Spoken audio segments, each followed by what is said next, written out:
Hi, I've been asked by a couple people to do a video explaining a little bit more about this timber framing square right here. It's made by Timber Frame HQ, at least that's where you can buy it. It's called the Layout Square. I'll put some close-ups of what it looks like up close here, but overall these are I haven't used it a lot, but I've used it enough to be impressed with it. Um, the the main thing about the construction of it is that it's a very heavy stainless steel plate. The main body of it is just shy of about 1/8 of an inch thick, probably 3/32 or so, and the the base plate here that you see is a fence, and that's probably I'm glad it's red on here because that's actually indicating that it's the most important part of this, and it is. You can see that it's made of anodized machined aluminum, and it's 1/2 inch offset from one side to the next for the measurements. And I'll show you why that's important as we go here. Um,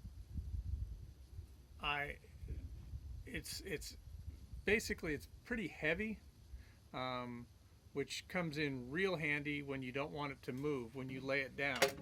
So you lay it down on your reference face or your adjacent face, and it stays there. It has graduations of 1 inch on each one of these. So you've got 1, 2, 3, 4, 5, 6, 7, 8, 9, 10 inches where you can actually draw a line. Now, if you spin it around to the 1/2 inch offset, you're 1/2 inch difference across that basis based on the fence as you're laying it down.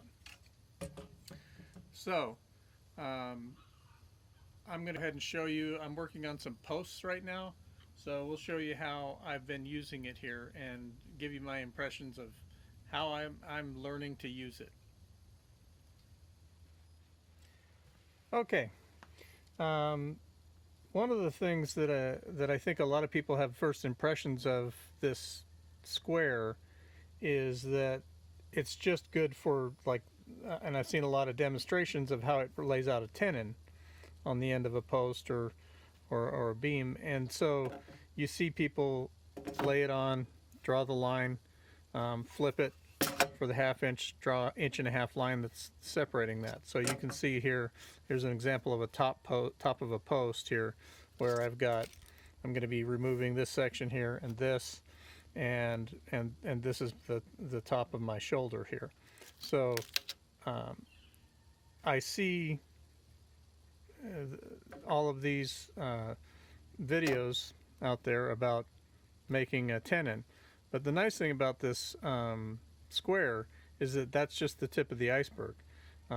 Being able to flip it and do your other reference of 1.5 inch or a 2 inch tenon or a mortise, whatever you're laying out, doing a basic mortise or a basic tenon just makes it makes it quick and fast.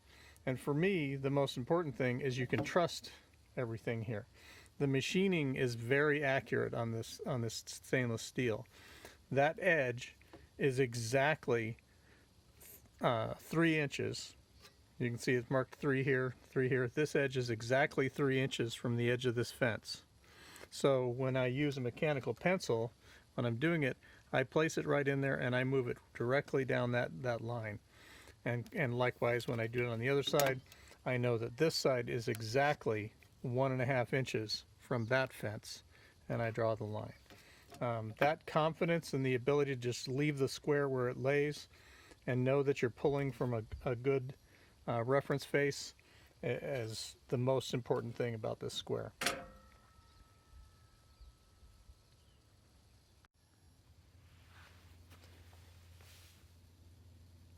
As everyone knows, accuracy is critical when you're doing timber framing. What I do in combination with using this square, I use this tape which is made by Fastcap. Fastcap is the way they pronounce that or spell it. And this is a 30-foot tape that has a 10-inch offset to put your zero mark. Since you're measuring timbers from a 0 point, usually at the base of a post or from one reference shoulder to another, you can set this on a timber with your 0 point there, and then have all of your other measurements as you go out. But the most important thing about this tape is that it's flat, and it lays flat on a timber. And so what I do is, once I get my 0 marked, I clamp it. I just actually clamp it directly on the timber, and then it can't move. Then you can proceed to make your important points of measurement, the shoulders, all of the other things that come off of that 0 mark on your timber. So, as I stated before, I also use mechanical pencils, and I try to always use the pencil in the same way. In other words, I was saying how accurate these edges are as far as the measurement between the two. So when you place a pencil there, you try and push it into the corner as far as possible and keep the same angle as you're coming across. That way you have a consistent way of marking as you lay everything out, and you know that each time you do that, after you experience a fitting that isn't working right, you know where to cut better on the line that you've drawn.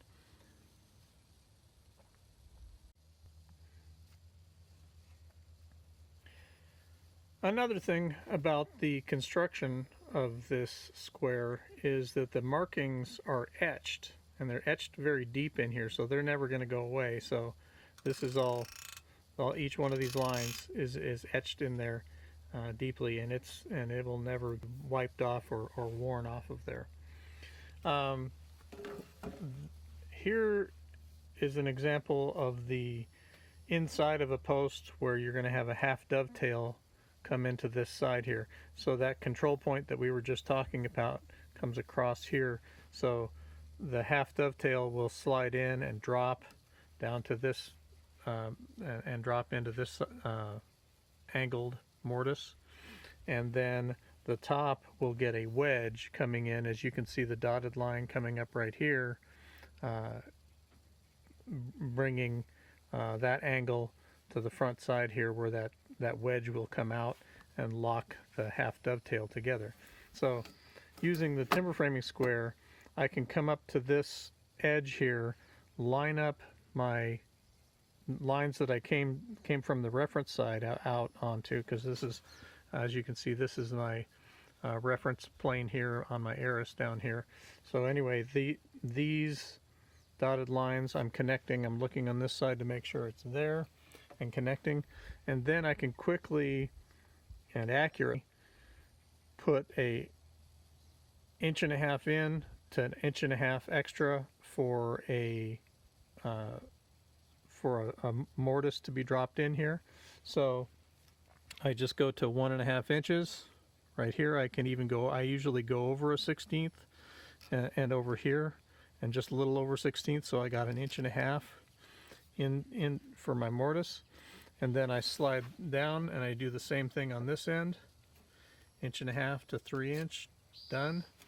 Then I just slide it back. I've got this side, as you can see, is 1.5 inches, this measurement here. So I draw that line down this edge, I flip it and draw the other edge on 3 inches. So I've got 1.5 inch mortise there, and that's done. So that's, and you did it all from reference faces, and we're able to do it quickly and accurately. Not something, all of this can be done with a construction regular carpenter square, but not with the confidence that you can do it with this square. Here I'm laying out a mortise side and diminishing shoulder here for a half dovetail cross tie that's going to come in to the end of this, into the side of this post. So here's an example of some of the easier ways to use the timber framing square. On this joint, everything is referenced off of a control point that is measured from down from your the top of your post or from the bottom of your post, depending on how you look at it. And that line is a control point. All of your other measurements come off of that control point. So as I bring this over, if I'm using that control point, I come up, and this is one thing I haven't mentioned yet, is that there is a measure scale from 0 to 8 inches on the inside of each one of these cross points here. So when I need to come off 7 inches, you can see that there's 7 and 7 here. I need to be 7 inches away from my reference face to create that control point, and be accurate from a square rule standpoint coming from this edge. So I bring it over here. I can zero the edge of my measuring right here. So I have it, see how you have a 0 and it goes both directions. It goes from 0s to 8s alternating. So here I would cross that with my pencil right there, because that needs to be exactly 7 inches. This timber is not exactly 7 inches, so you need to mark it where it is. Sometimes this comes out a little bit further, sometimes a little less. You still have to have that control point. Then, without moving the square, because the shoulder and housing here is 1 inch away from that control point on the other side and 7.5 inches down. So I come down 7.5 inches, and I literally just put my pencil there and make a little tick mark. And so now I know, and then on this side, because I have the same measurement, I can make a little tick mark for 7.5 inches down. Then I can quickly draw the shoulder of my diminished housing right here, and then I can draw from my 1 inch mark that's 1 inch off from this, based on this reference side. Then I can line those 2 points up and connect those two lines. That measurement and those marks can be done without moving the square. It was all done from leaving it in one spot. So as you would guess, a brace pocket for a diagonal brace is extremely easy to lay out with this square. You're pulling from one side here with from the reference side, which is over here. You're pulling 6.5 inches to make your the back of your brace pocket. And the next thing you need to do after you've done that, because you've done 1.5 inches in, another 1.5 inches for 3 inches, and you've created your bottom of your shoulder for the brace. Now, something that you have to do over and over again is position crosshair for your peg. So you've put this at 6.5 inches, but since you have your 0 mark right here on each of these scales across, I can just go like this, and I need a crosshair that is 1.5 inches in and 1.5 inches over from this point.